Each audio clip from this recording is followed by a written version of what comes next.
Hello and welcome back to Raccoon Justice, where justice done the Raccoon way is the only way to do justice. Thank you so much for joining me today. Please remember to give this video a massive thumbs up and subscribe if you're not already. And if you haven't subscribed, and if you're new, welcome. Thank you all so much. Subscribers, non-subscribers, haters and lovers, all alike. We are here for one reason, and that is just to have some fun. Afternoon entertainment, or evening, or morning, depending on where you're watching this. Right, so today we're talking about none other than our favourite guru, therapist, life coach, whatever she wants to call herself these days, Ruby Frankie. Once of the infamous 8 passengers. Of course, 8 passengers are no longer an entity. Having made millions off their kids, they are no more. Now, Ruby is setting up shop with her good friend, Jodie Hildebrandt. And they are killing it at the moment with their life advice. It's like a Deirdre, if you're familiar with that type of thing, but on the internet and very public for everybody to feast their eyes on. And it is good stuff, really good stuff. Ruby, who is infamous for being an absolute horrible parent, really bad parent. I mean, like, think of Satan and double it, and you have Ruby Frankie as your parent. That's good, isn't it? So my question is, why would anybody want to ask Ruby's advice on parenting? It is just mind-blowing to me. She has all these thoughts. I know she's very religious, you know, which isn't a problem. Everybody is one way or the other, or nothing, you know, that's one thing. But she has all these principles and truths and distortions, and what's the other word she likes to say? Boundaries. And well, I've got some truths for you, Ruby, just to use your terminology. I've got some truths and I'm going to share them with you. My truth. Okay. And before we get into this main segment of the video, I'm going to share a few screenshots with you of comments which are relevant to what we're going to listen to, because it will all make a lot of sense.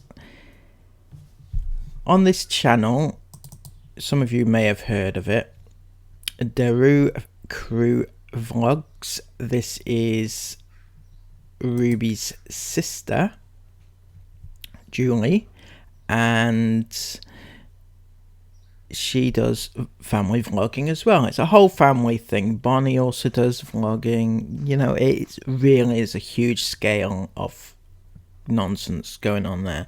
That's a video for another day. Today, we're taking a look at her sister's comments that were left on her video, and it gives a very good insight into what's going on. This person says, so sad to hear about Ruby distancing herself from the rest of the family, but honestly, I'm not surprised. She is absolutely brainwashed with the connections cult. Very scary. Sending love to you all. And they have hearted it, which is interesting. And then we have this one, which says, does your family still have a relationship to Ruby and her family? I haven't seen her at any of your holiday festivities with your other family. Just curious if something happened. And they've replied to this and said, Ruby has chosen to distance herself.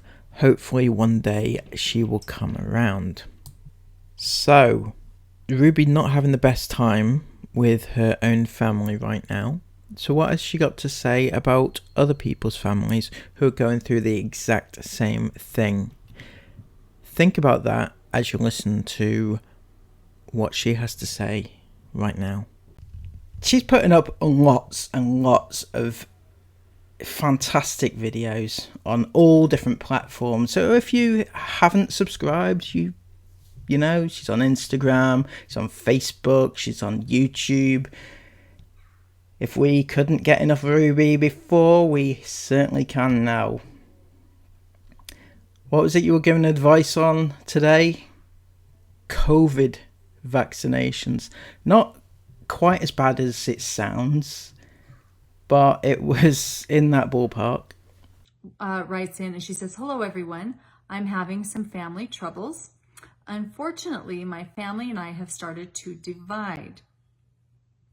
My siblings will not allow my child around their children unless my child gets vaccinated.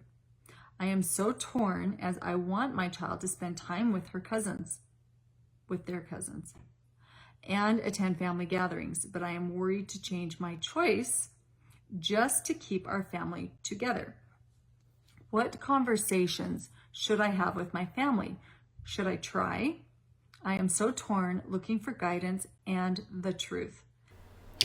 Well, as I said, Ruby, I will give you the truth, because I cannot believe anybody would try and ask you for advice over not only parenting, but family matters.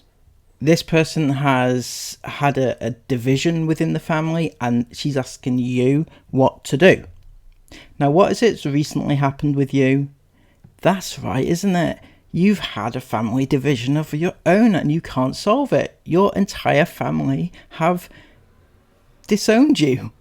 What then makes you qualified to give this person advice on how best to deal with a family division if you haven't, not had one, so it's not an experience, you are having one right now.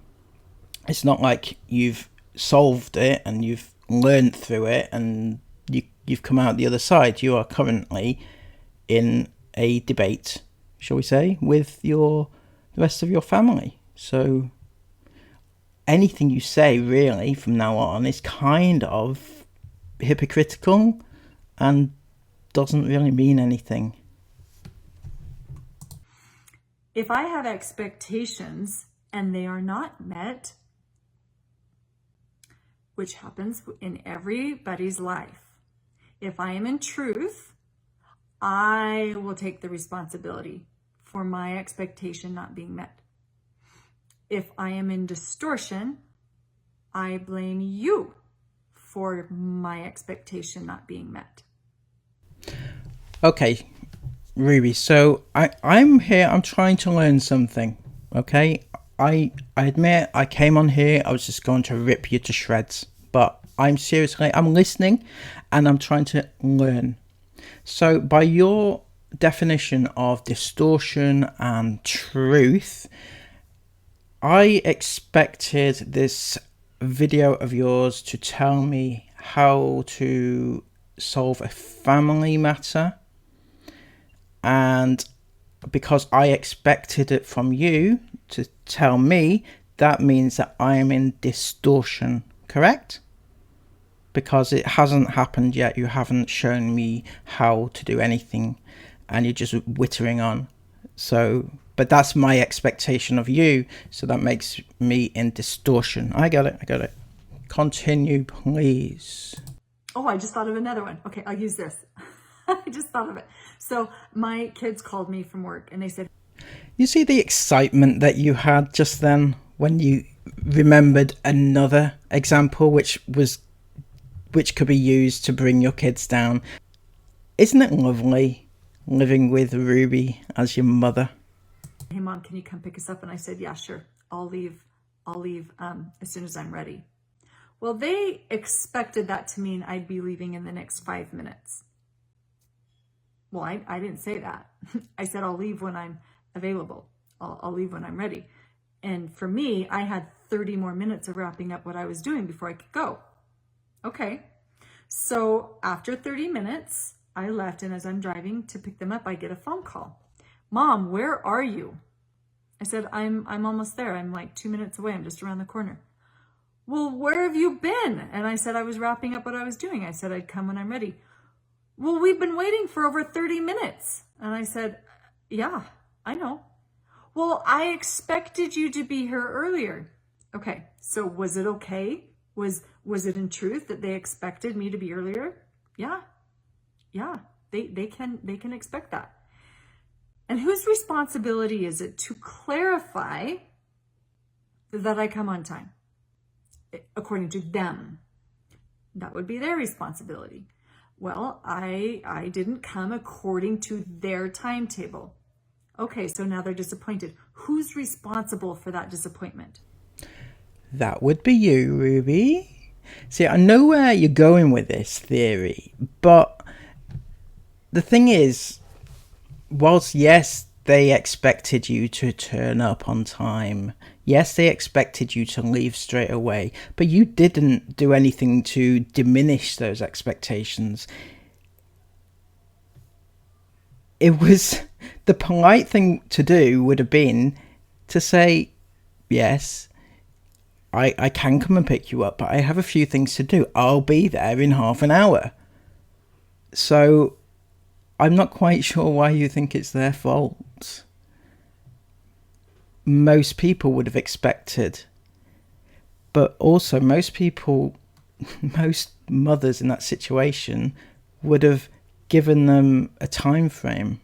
It's your responsibility there, Ruby. I'm sorry. I know what you're trying to say, but I'm sorry, there is no truths, principles, or distortions which is going to change my mind. Okay, it was your responsibility to, as the parent, to make sure that your kids knew that you were actually going to turn up and not just leave them wherever it was that they were. They are.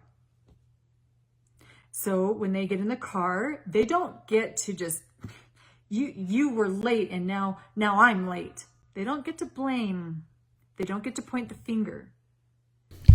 Maybe not, Ruby, but they still have the expectations of a mother who gives a shit. So what can you do? I mean, they can choose that, but it wouldn't be in truth. So I've given you 2 examples here. It is fine. It is fine to have expectations, and each person needs to meet their own expectation. So I want my child to spend time with their cousins is fine. And when they don't get to play with their cousins, it is incumbent upon you to manage your disappointment. And is there control on the other side? So you've been talking now for about 10 minutes and you haven't even begun to answer the actual question. You've skirted around the point a lot. The actual question was, they have this problem with their family. How should they deal with it? What should they do about their family? You know, it was nothing to do with who should be to blame and who should be managing expectations and who should be in distortion and who should be in truth. There was nothing to do with that. There was nothing in the question that suggested that. Well, you'd have to look at the motives. So because we're talking about vaccinations here, I'm going to assume that this is about keeping their kids from getting sick. So they are expecting a certain result if you do or if you don't get vaccinated. And so if they're disappointed that you don't, then who's responsible for that disappointment? They are, because the expectation is theirs.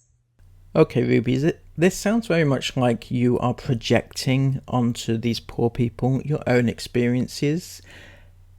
If if the other people are disappointed, the other family members are disappointed, it's their own problem. It's their fault. They're responsible for it. That's basically what you're saying. And that's what you're saying about your own family. And who are they making responsible for their expectation? They're making your child responsible. And if you turn that round on what you're actually saying is that you're blaming your sisters, brothers, for not allowing your own kids to see their family. They're saying, I'm going to hold the interactions hostage until you do what I want. Again, talking about your own family situation, that they are holding you hostage until they get what they want from you, or until you do what they want you to do. You couldn't say it without saying it any better. So there is control here, and this occurs in families. There's control. And so your responsibility in this is to manage your response to the control. You are responsible to see this in truth and to not react. So that's why you walked away from your own family, was it, Ruby?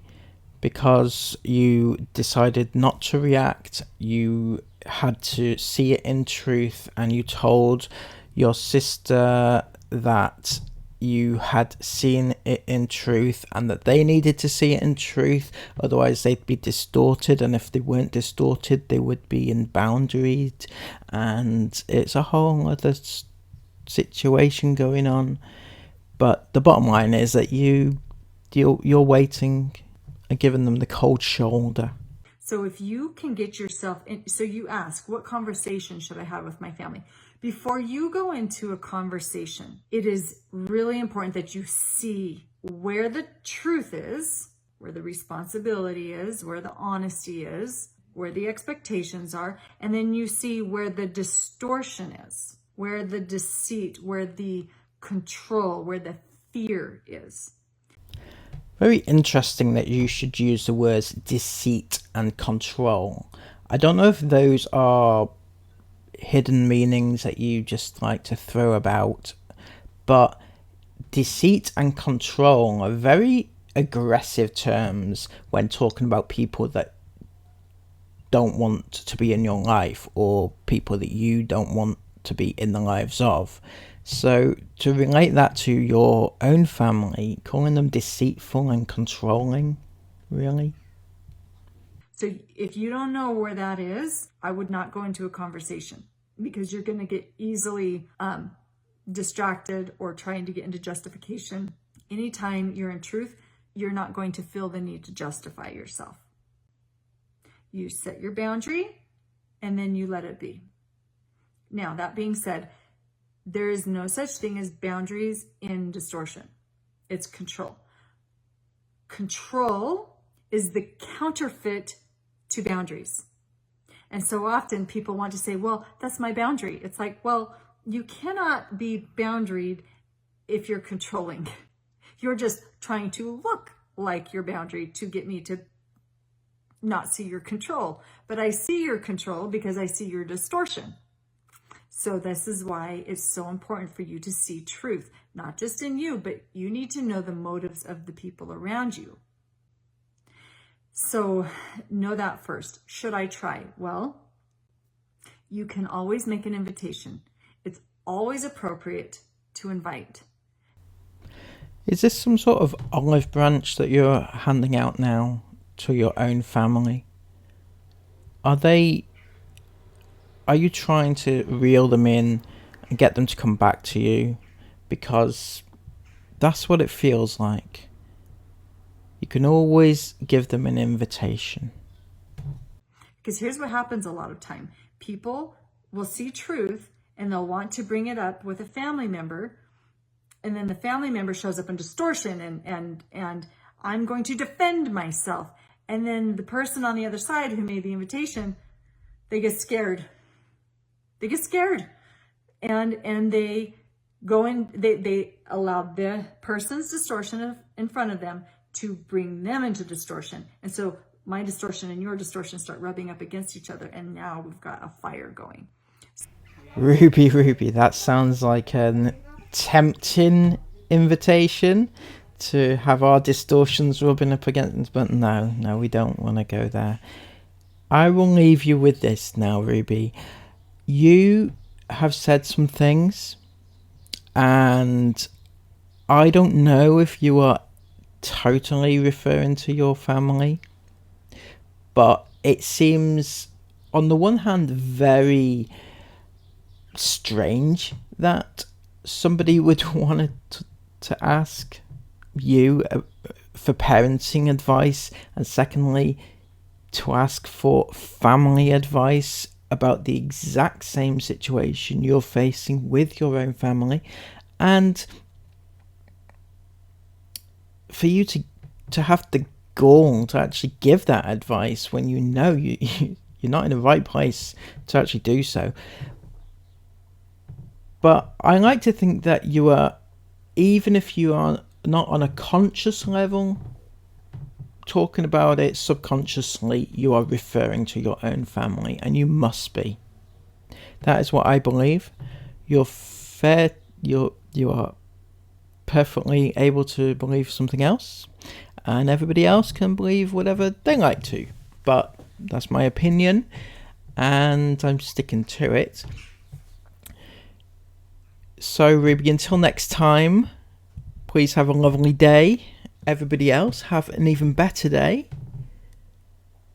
Please remember to give this video a massive thumbs up, comment everything you want to comment down below, and subscribe to the channel because it helps me out so much. Take care and bye bye. Thank you so much to all my channel members: Kelly XX, Supergirl Fan, Butterfly 0111X, Sam, Granny Cake, Layla 68, Hayley Billington, My One Hollywood, soon to be Mrs. B, Reborn 1988, Paul, Caroline Page, Jim Jam, Vicky Mumma 4XX, Joanne C, Jude Lyons 1, Kirsty Reed, Tracy Jordan, Linda Spence and Cam K. Thank you all so much for all your support.